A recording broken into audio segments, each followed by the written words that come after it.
Pertama-tama saya mau mengingatkan Profesor Denny.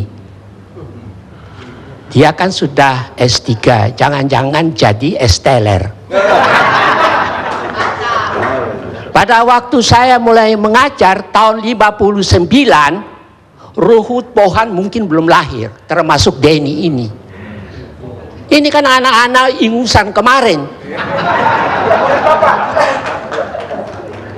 Saya mau mengatakan kepada Profesor Denny, jangan bikin afleidingsmanoeuvre. Afleidingsmanoeuvre itu ialah mengalihkan perhatian.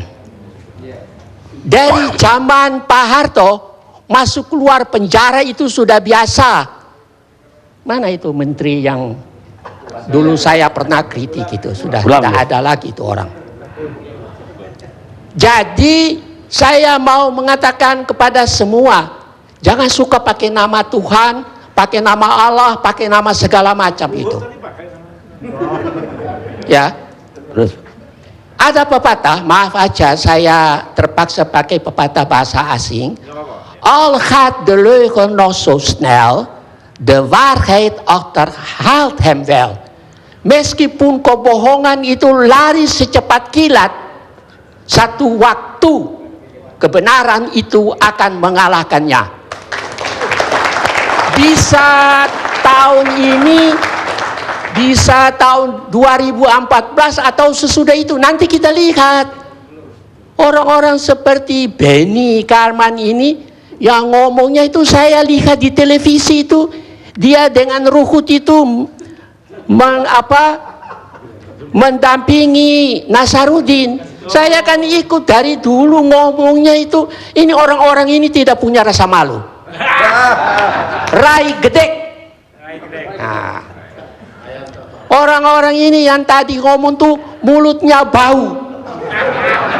Coba sekali-sekali Anda cium mulutmu itu, kalau tidak bau baru Anda bicara jujur. Kalau bau itu berarti tidak jujur, terlalu banyak makan uang haram.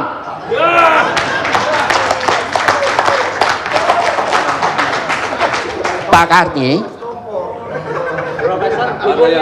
ada dua ahli hukum kebetulan dari Belanda, termasuk saya mau kritik seorang S-teler juga, profesor beberapa waktu yang lalu bicara di TV One tentang masalah tabrakan.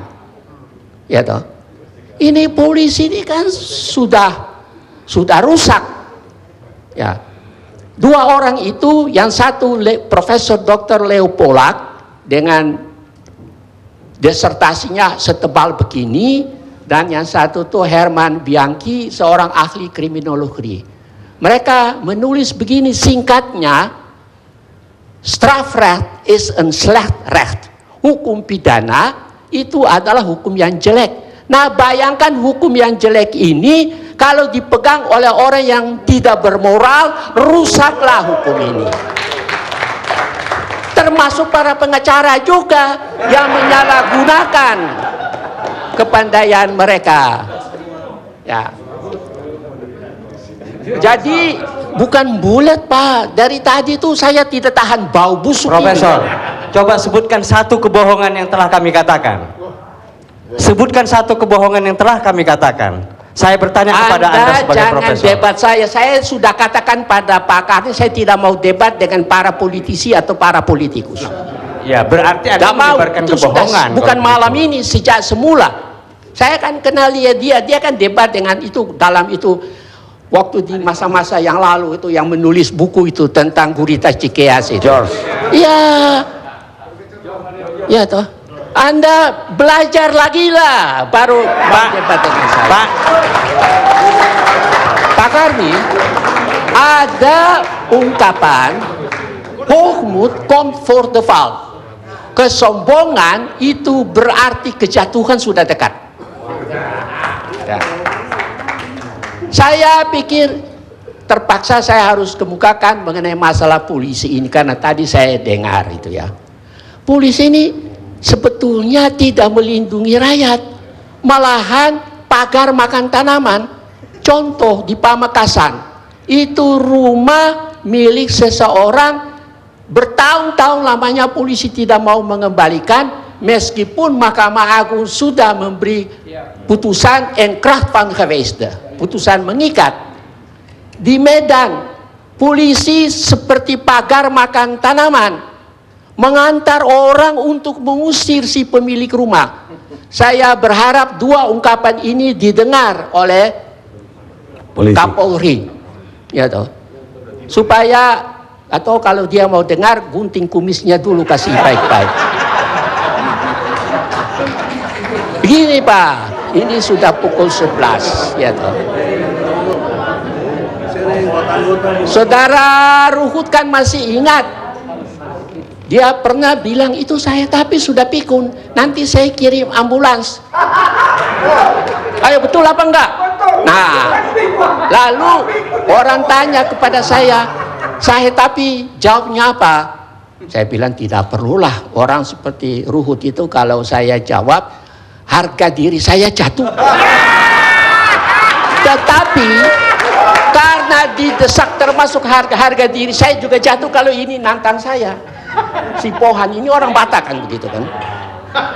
Saya hanya mau mengatakan kepada mereka, the twee praten als een kip zonder kop. Keduanya itu bicara seperti ayam tanpa kepala. Terima kasih. Oke. Pemirsa, saya belum pernah menghadapi diskusi seberat ini. Saya bingung yang mana yang benar jadi. Tapi yang jelas, fakta yang politisi hadapi adalah